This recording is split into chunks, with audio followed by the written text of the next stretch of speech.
E o ministro Alexandre de Moraes sugeriu hoje, durante a reabertura, durante o julgamento lá no Supremo Tribunal Federal, ele sugeriu a reabertura da investigação contra o presidente do PL, o partido de Bolsonaro, o Valdemar Costa Neto, pela suposta participação na trama golpista. A sugestão foi dada após Morar votar pela condenação de Carlos César Rocha, que é o presidente do Instituto Voto Legal, que foi contratado pelo PL em 2022 para produzir um relatório contra as urnas eletrônicas. E aí ele disse, Moraes, no seu voto, uma vez confirmada a condenação do Carlos César, que devemos extrair cópias da decisão de todo o acervo probatório, reabrirmos a investigação e a análise dos crimes da organização criminosa e tentativa de abolição do Estado Democrático de Direito em relação ao presidente do PL, Valdemar Costa Neto. A sugestão do ministro será analisada pelos demais integrantes da primeira turma do STF. Faz algum sentido, Josias? O que não faz sentido, Fabiola, e nós já comentamos isso aqui, é a ausência do Valdemar Costa Neto nesse processo, né? Porque, mal comparando, é algo semelhante ao que se passou no voto do ministro Luiz Fux.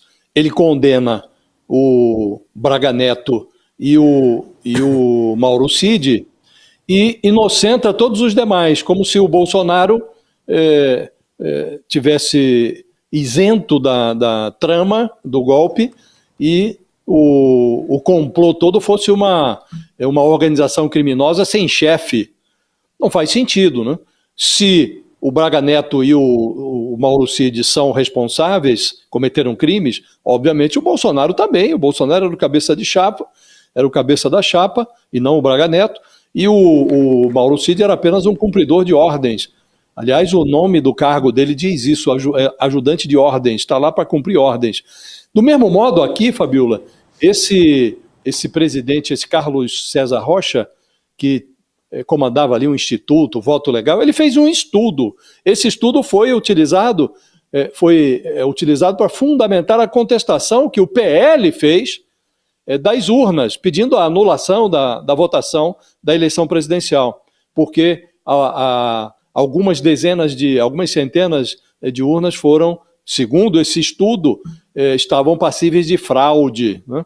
Ora, ele fez isso por encomenda do PL, partido presidido pelo Valdemar. O Valdemar discutiu esse estudo em reuniões com o Bolsonaro no Palácio da Alvorada e, finalmente, ingressou com a ação contestando as urnas só para a eleição presidencial. As eleições em que o PL prevaleceu nas eleições legislativas, elegeu lá a maior bancada da Câmara, elegeu alguns governadores, essas não foram questionadas.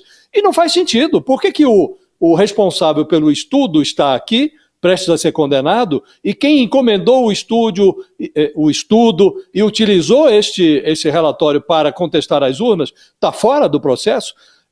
Ficou fora porque a Procuradoria-Geral da República entendeu que não deveria incluir o Valdemar Costa Neto. Agora, o ministro Alexandre de Moraes está sinalizando que essa decisão da Procuradoria não faz nexo. E a Procuradoria tem o monopólio da acusação. Cabe a ela acusar. Se ela não acusa, o Supremo fica de mãos atadas, não pode julgar quem não foi acusado, quem não foi denunciado. O que o Alexandre de Moraes está dizendo há uma falha aqui. Então talvez seja o caso de reabrirmos este inquérito no que diz respeito ao Valdemar Costa Neto. E vai submeter isso ao colegiado, né? Faria sentido se o Valdemar fosse submetido a uma nova investigação. Ele foi indiciado pela Polícia Federal. O Procurador-Geral não o incluiu na denúncia. É preciso que se analise esse caso do modo como a gravidade do episódio requer.